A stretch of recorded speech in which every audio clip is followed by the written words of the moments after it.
C'est le week-end, sortez, allez prendre du bon air, c'est essentiel pour votre santé, mesdames et messieurs. Bonjour, les titres de cette édition. De 200 francs CFA le kilogramme autrefois, le maïs est passé à 400 francs, 450 voire 500 francs CFA. Céréales fondamentales dans l'alimentation de la population béninoise. Le maïs connaît depuis quelques jours une flambée sur le marché. Le ministre de l'Agriculture s'est prononcé sur ce sujet. Suivez dans ce journal un bout de son intervention. L'impatience dans le rang de certains étudiants de l'université d'Abomey-Calavi qui tardent à recevoir leurs allocations de l'année académique 2023-2024. Ils s'interrogent sur la cause de ce retard et se sont livrés à nos micros et caméras. Les détails dans ce 13h au Bénin.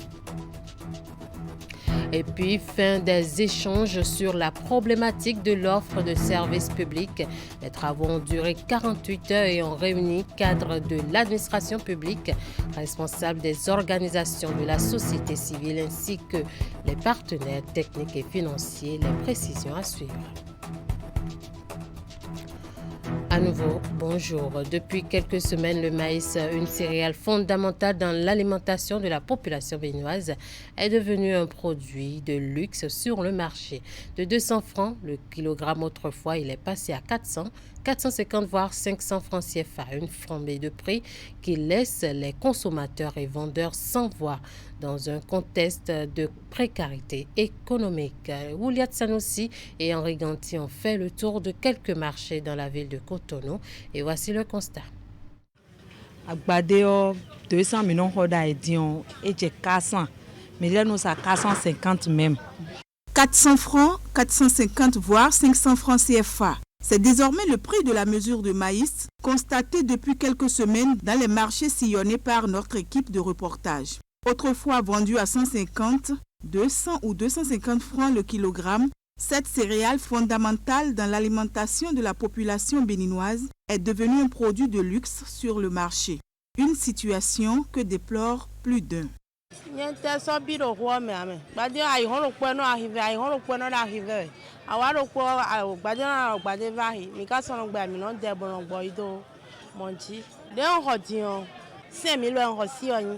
Bon, si vous avez 2500. Et donc, 410 000 à donner. Bado ka okpon ko hodina vile na dunu gbon. Mi do khelo lo do ugan. Ye de vidi won gbado de mayon so eton. Gbade khelo di on e ren ato wa to o meme. Do me do vi aton ene aton izen lesin pe wo gbade bo da onu vile bo na luwa. Mi do obligé di on mi gbon ho akbeli. Kilo vo sadi. E lombo tombo do ki ho mo a. Do va ki do nu ko eton me. E no do ho kwa vi po me ya ho 10 di on. Et là, vous savez que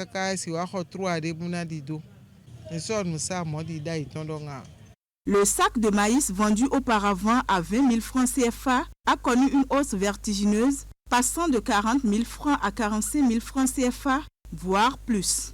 Une situation que les vendeuses ont cherché à comprendre.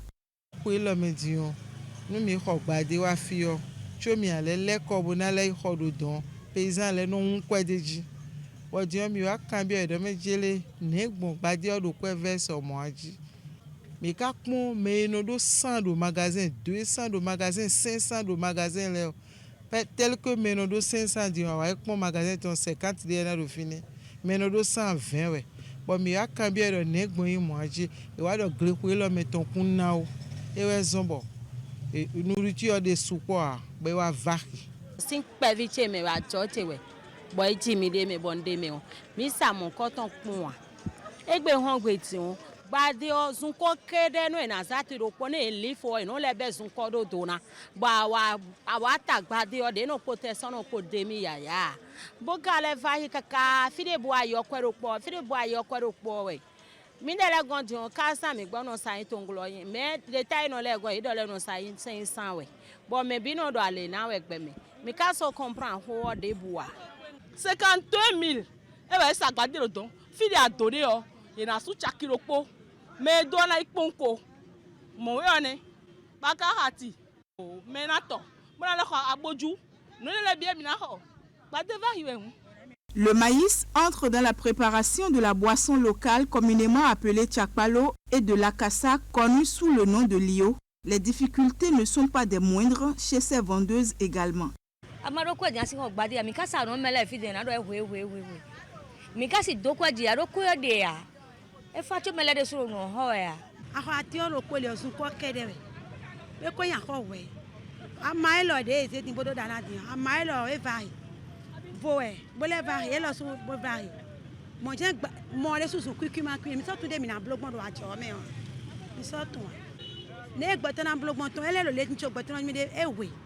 Face à cette flambée du prix du maïs, les consommateurs appellent les autorités gouvernementales à prendre des mesures urgentes pour alléger leurs souffrances. Donc,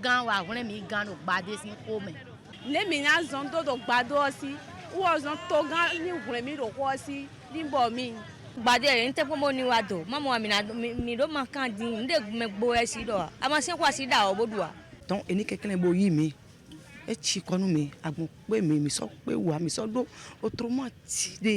autorité là ni aider mais pour nous dire quoi de mais et n'a compté parce que quoi là ya oblidi quoi de mais bien ouais na aider mais pour nous dire na jadion et de so na pon ne na blogbon pour nous na po boto ville na simon bonadou.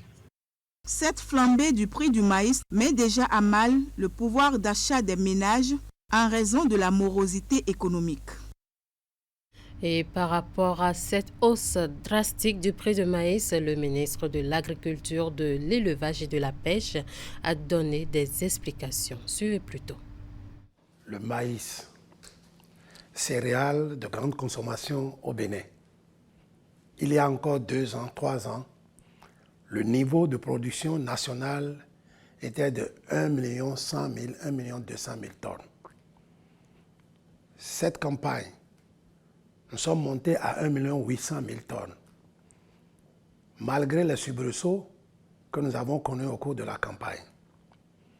Les besoins nationaux en consommation humaine et animale s'établissent autour de 1 million de tonnes. Donc, il y a un cap, il y a un surplus qui peut faire l'objet de beaucoup de transactions. Mais aujourd'hui, si ça coûte cher, il y a des raisons internes qui l'expliquent. La première raison, c'est qu'à la faveur des décisions prises d'interdire les importations de produits carnés à base de volaille, les éleveurs ou les élevages ont commencé par faire beaucoup de réserves stratégiques pour pouvoir alimenter les batteries de poulets. Les commerçants ayant senti cette situation favorable font de la spéculation. Ils captent beaucoup et ils stockent en attendant que les prix grimpent davantage. Les autres raisons exogènes, c'est que cette spéculation est montée aujourd'hui dans tout le Sahel et la consommation de maïs au niveau du Sahel est importante. Il faut prélever au niveau des pays côtiers. Et le corridor le plus sécurisé est celui du Bénin. Le Nigeria, avec sa production massive aussi de volailles, ne peut se passer du maïs béninois. Quand vous regardez toutes ces pressions de part et d'autre, il se pose aujourd'hui un problème sur l'offre et la demande. Et pour ça, nous avons essayé au cours de cette campagne de travailler à rendre disponibles des semences à rendement plus élevé, des semences hybrides. Là où les gens ont 1 tonne et demie à l'hectare, si vous mettez l'hybride, vous mettez les engrais qu'il faut, vous aurez au moins 4 tonnes, 5 tonnes. Nous pouvons, avec les mêmes superficies, doubler notre production si nous sommes conscients que le marché ici est demandeur et que le produit ne restera pas sous le bras des producteurs.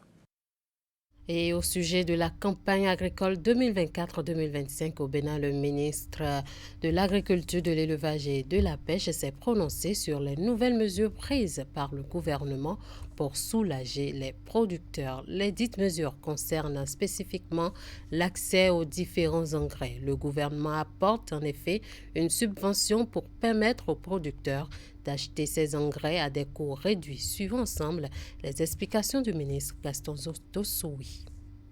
La campagne 24-25 démarre sur chapeau de roue avec l'ambition du gouvernement de satisfaire aux préoccupations exprimées par les producteurs. Qu'ils vous souviennent que la campagne passée, lorsque le NPK n'était pas disponible, ça a fait l'objet de revendications fortes. Je rappelle, pour toute fin utile, que Covid a fait que les frais maritimes ont beaucoup grimpé et jouent sur le prix de l'engrais à sa destination. La guerre russo-ukrainienne fait que la disponibilité de ce produit-là, de l'engrais sur le marché, s'est amincie. Donc, le marché reste encore aujourd'hui, rien que pour ces deux raisons-là, tendu. Le gouvernement préoccupé par la problématique de faire produire et de produire pour couvrir non seulement nos besoins, mais de générer des revenus pour les producteurs, a jugé bon aller à un soutien aux producteurs sur le prix des intrants, sur des engrais. Ce faisant, le NPK, toute formule, et je rappelle, je dis toute formule parce que la formule coton n'est pas la même que la formule maïs. Le NPK, toute formule, qui nous revenait à 23 500 ou 24 000 le sac de 50 kg, sera cédé à 17 000. Et ce, dans toutes nos communes du Bénin. L'urée nous est revenu à 19 500. Et aujourd'hui, le gouvernement a décidé de pouvoir le faire vendre à 15 000 le sac de 50 kg. Le KCL, son prix est maintenu à 14 000. Le SSP, 14 000. Tout ceci pour montrer que nous devons rendre les prix soutenables par les producteurs afin qu'ils puissent produire davantage. Quand vous parlez de riz, vous parlez de maïs, vous parlez d'ananas, vous parlez de palmier à huile, vous parlez de soja. Toutes ces spéculations ont besoin de certains types d'engrais. Nous parlons éducation à présent à l'université d'Abomey-Calavi. Certains étudiants s'impatientent de recevoir leurs allocations de l'année académique 2023-2024 pendant que d'autres l'ont déjà reçu chaque jour. Ils ne cessent de consulter le solde de leur compte bancaire sans pour autant constater le virement de ces allocations qui est censé les accompagner durant l'année académique. Est-ce que cela est dû à un dysfonctionnement au niveau du traitement des dossiers à la direction des bourses et des aides universitaires alors qu'ils tendent déjà vers la fin de l'année académique? Ils s'interrogent. Quelques-uns d'entre eux ont été approchés par une équipe de la rédaction. Reportage. Bon, je n'ai pas encore reçu mon allocation cette année. Tout comme Norris, ils sont nombreux ces étudiants allocataires de l'université d'Abomey-Calavi, surtout ceux de la deuxième et troisième année qui n'ont pas encore reçu leur allocation de l'année académique en cours, alors que dans le même temps, d'autres étudiants l'ont déjà perçu. Face à cette situation qui les laisse perplexes, ils s'inquiètent du sort qui leur est réservé. Nous avons fait les inscriptions, moi particulièrement j'ai fait mon inscription.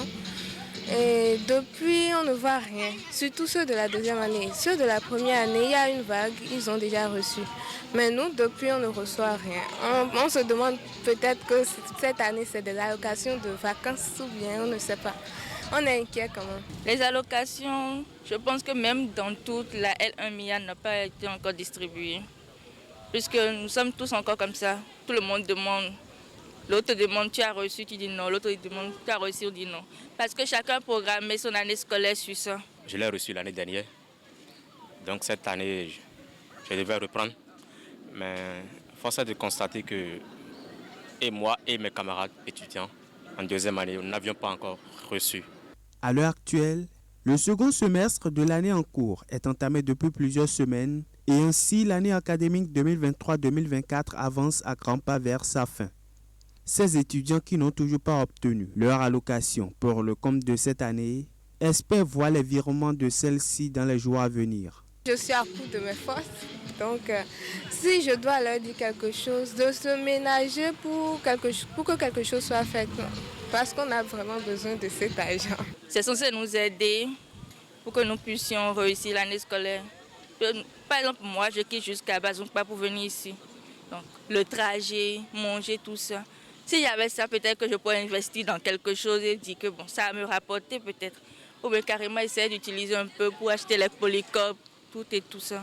S'ils pourraient, je sais pas, faire de l'effort de nous envoyer ça au plus vite, ça nous arrangerait bien. Les temps sont durs et les allocations, normalement, c'est pour quand même aider les étudiants quand même à s'en sortir et voilà, gérer leurs besoins. Mais voilà, nous sommes déjà presque à la fin de l'année académique et les allocations ne sont pas encore disponibles. Donc, je tiens à quand même les exhorter de traiter vite les dossiers pour quand même servir les étudiants à temps. Selon les informations de la direction des bourses et aides universitaires ou encore des responsables étudiants, la majorité des étudiants de la première année sont déjà en possession de leur allocation.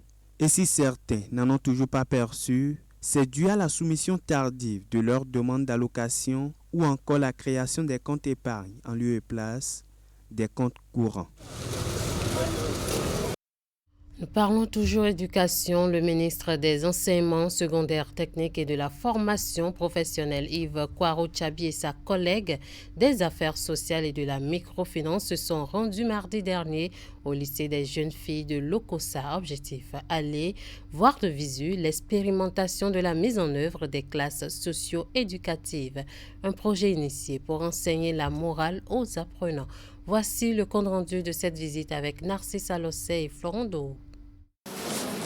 C'est parti. Journée de travail peu ordinaire dans la matinée de ce mardi 16 avril 2024 au lycée des jeunes filles de l'Okosa. Dans cette situation de classe, enseignants et apprenants reçoivent la visite de deux membres du gouvernement, le ministre des Enseignements secondaires, techniques et de la formation professionnelle et sa collègue en charge des affaires sociales. Il y a 2 ans à peu près, nous étions là. Aujourd'hui, nous sommes là pour un autre exercice. L'autre exercice, c'est de superviser la mise en œuvre des classes socio-éducatives dont la phase pilote est actuellement en cours au Bénin. Ici, le terme qui a fait l'objet du cours en sciences de la vie et de la terre, c'est la consommation de l'alcool et ses conséquences. J'ai retenu que quelqu'un qui a consommé de l'alcool et qui conduit peut perdre le contrôle, peut perdre ses capacités à réagir face à un danger. J'ai retenu, comme vous-même vous venez de le dire, qu'en consommant de l'alcool, on peut avoir des nuisances de santé. À ce propos, je vais sensibiliser mon entourage sur les méfaits de la consommation de l'alcool.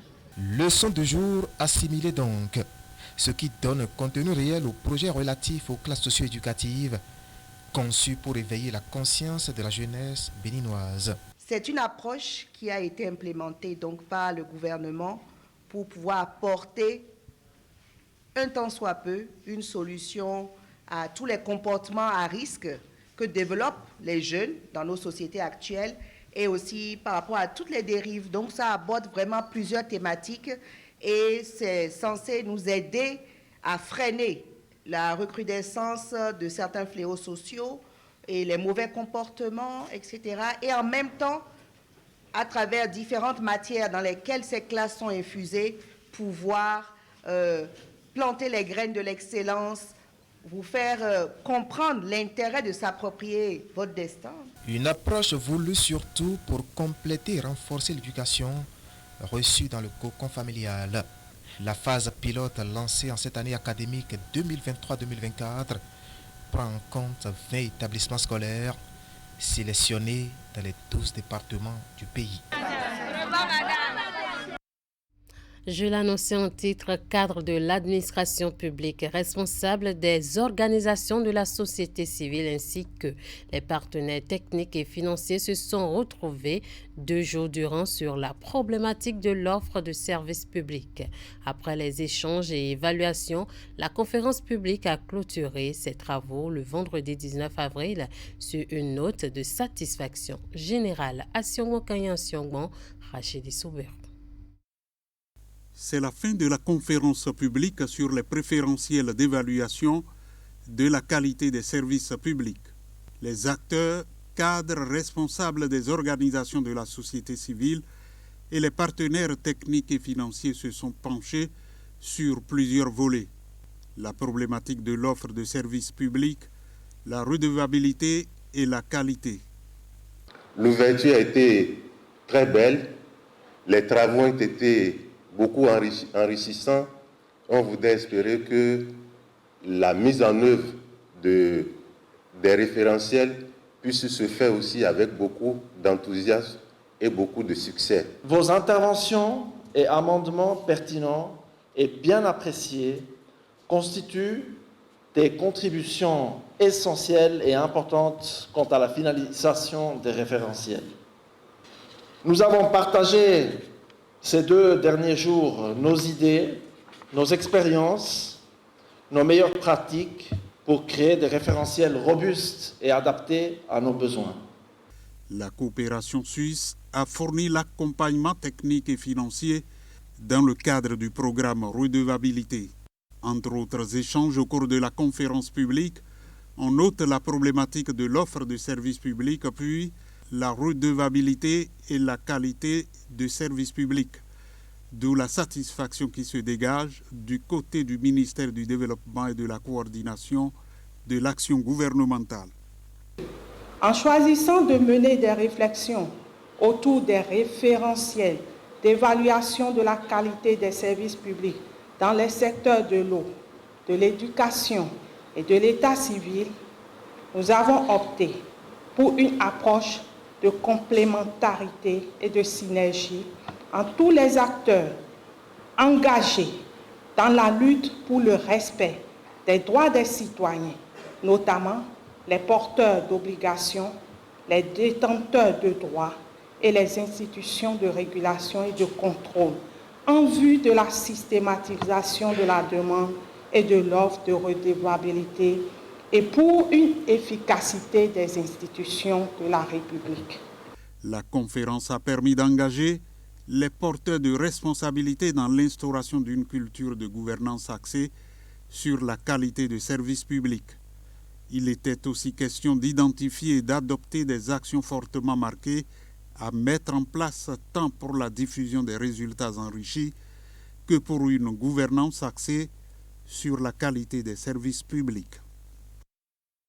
La zone économique de Glodjigbe GDZ n'en finit plus de susciter intérêt et engouement. Les visiteurs se suivent pour découvrir ce fleuron de l'économie nationale. La dernière visite en date reçue par les responsables du site est celle des préfets des départements du Bénin. Cette visite, qui s'est déroulée mercredi dernier, a été l'occasion pour les autorités préfectorales de descendre dans les unités de transformation opérationnelles dans la zone. Les détails dans cet élément de Hugues Vingbe et Moufid Sagbouran.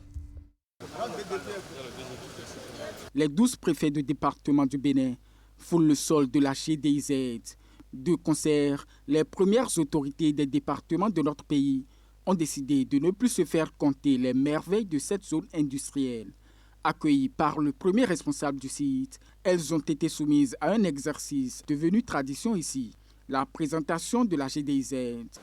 En dehors de ça, nous avons le parc qui est réservé aux unités de transformation de Noakajou. Nous avons visité ça tout à l'heure, qui était à votre gauche. Les parcelles ici sont beaucoup plus grandes, c'est-à-dire en hectares. Aujourd'hui, avec cette zone, nous avons des unités de transformation qui sont opérationnelles. Nous avons des unités de transformation de noix de cajou qui nous permettent de transformer nos noix de cajou au lieu de les vendre à l'état brut à l'international. Nous avons des unités intégrées de textiles qui nous permettent de valoriser nos fibres au lieu de les vendre au Bangladesh et au Vietnam. Une véritable immersion. C'est à cela qu'ont eu droit les 12 préfets du département du Bénin. Guidées par leur hôte, elles ont été conduites au plus près des ateliers de production. De la fabrication de vêtements à la transformation de la noix de cajou, plusieurs unités installées sur le site ont été visitées.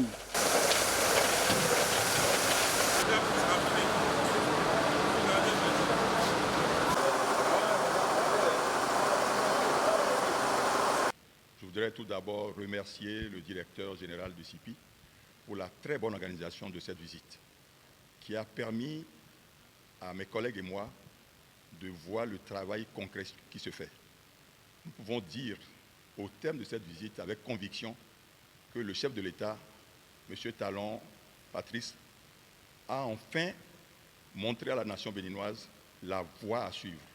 Les délégations préfectorales sont reparties satisfaites de cette visite.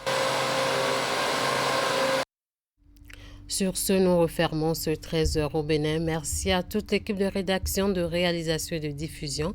Merci à vous pour votre attention et agréable week-end à vous.